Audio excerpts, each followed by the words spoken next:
Are you saying the map is wrong? Oh dear, yes. Look at Greenland.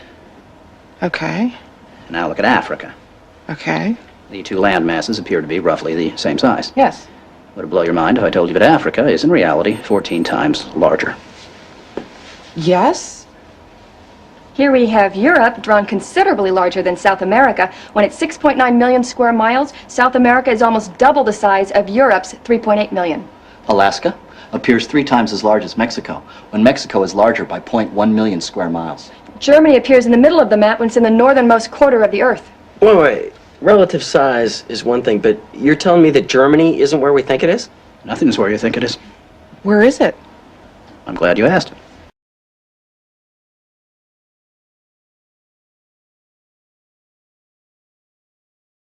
What the hell is that?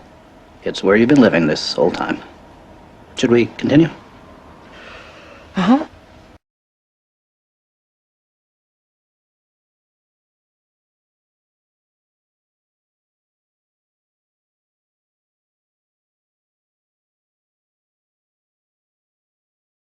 The world's as flat as the brim of your hat, and that is very plain. Did you hear what he said? Did you hear what he said? Oh, he's crazy, he's mad.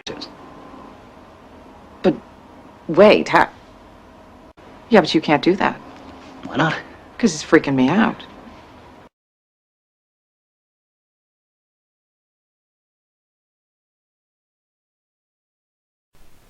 Okay, so I've been just checking out flights around the southern hemisphere and just trying to hop from continent to continent and finding out just how ridiculous it is. So let's follow these planes and see if they can prove the plane. First, I'm starting in Australia, and I want to go from Sydney to Santiago, Chile, which Google Maps tells us is 7,000 miles. I've been using Fare Compare. Oops, wrong one. And you can use whatever you like. Just type in your to and from. Brings up all your flights, different carriers, and all your different scenarios here. So actually it looks like a lot of flights, but there's just 6 separate flights. And out of those, there's only one non-stop, there is one stop, and then the rest are all 2s and 3 stops. So we'll check out this one, or non-stop, and it says it is a 7,000 mile flight, 12 hours and 40 minutes from Sydney to Santiago, but I don't think this flight ever takes off. It's available only Monday, Wednesday, and Saturday also, to kind of pinch you out and make you do something different. This flight to from Auckland, it says it's one flight there, and then a non-stop from Auckland. I checked those out already as well. That would be a 6,000 mile flight in 9 hours, or I think it's 11 hours actually. Actually, we can look at it. Here it is right here. Yeah, it's 11 hours 20 minutes for 6,000 miles. But I don't think either one of these 2 flights are real. They're just kind of there to keep guys like me from figuring this shit out. Okay, so basically you can't do either one of these, which would only be 7,000 miles. Your next option doubles already, so you're looking at 13,000 to 15,700, and all of these flights up here are all going to United States airports. These are all United States airports, and then this YVR is Vancouver, Canada, and these are all Canadian airports. So basically, if you can't get one of these straight across flights, then your next options are either United States or Canada, which doesn't make any sense at all. And the time, holy cow, it goes from 33 hours to 55 hours. depending on what you end up with on these. So let's just take a look at the maps. I mapped these out, and look, you know, it just looks ridiculous what you have to try and do. You can't just go straight across. You have to actually get up into the northern hemisphere and then come back down. So that doesn't make any sense. So I mapped it on the flat earth map, and whoa, okay, now it makes sense. This is Sydney, Australia on the flat earth map. So yeah, you would want to stop at Vancouver or San Francisco or LA on your way, because it is on the way. Alright, the next one I checked out, let's see, was Johannesburg, South Africa to Perth, Australia. And I chose Perth just because it's the first city you would get to. It's a straight across shot from Johannesburg, which is right here, to Perth, which is right here. So, look at all the flights that came up here, and once again, we only have one non-stop, then two one-stops from Singapore, and then a bunch from Sydney, which are kind of strange. I'll show you that in a sec here. So let's just go to the maps. Alright, these are the routes they want you to take. There's 3 separate airports right in this little area. This is Dubai and Dahou, and not sure what that one is.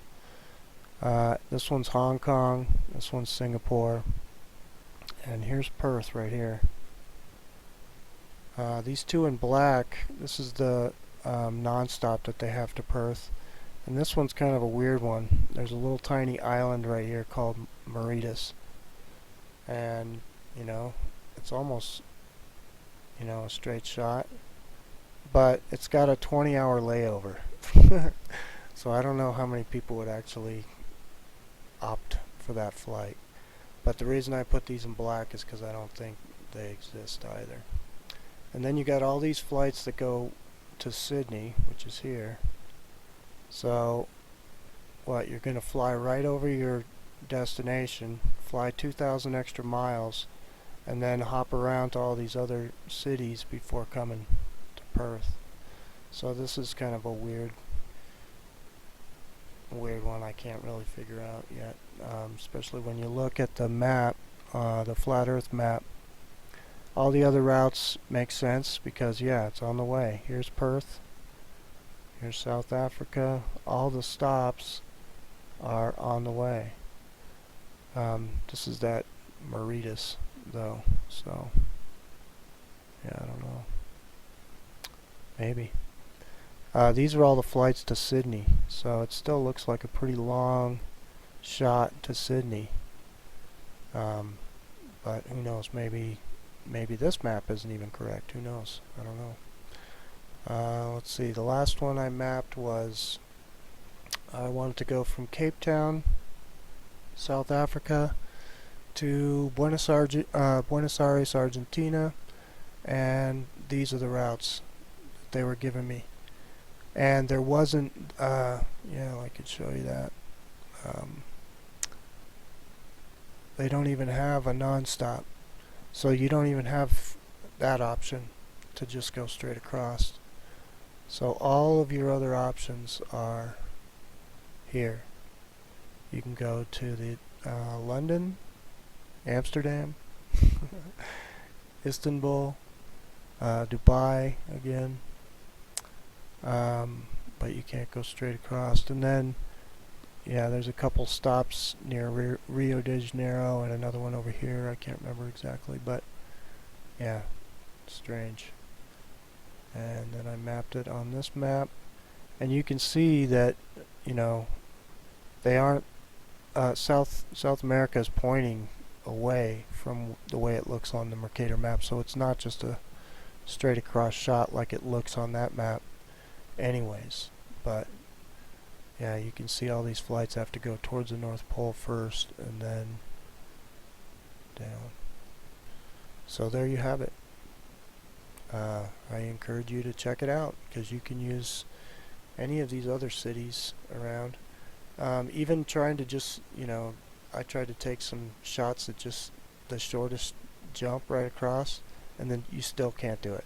They make you do other things, so you just can't get these straight, easy, you know, you would think would be flights, but they're not. Thanks for tuning in. Humans, for the most part, don't have a clue. They don't want one or need one either. They're happy. They think they have a good bead on things. Well, why the big secret? People are smart. They can handle it. A person is smart. People are dumb, panicky, dangerous animals, and you know it. 1,500 years ago, everybody knew the Earth was the center of the universe. 500 years ago, everybody knew the Earth was flat. And 15 minutes ago, you knew that people were alone on this planet. Imagine what you know tomorrow. We don't have time for a meeting of the Flat Earth Society.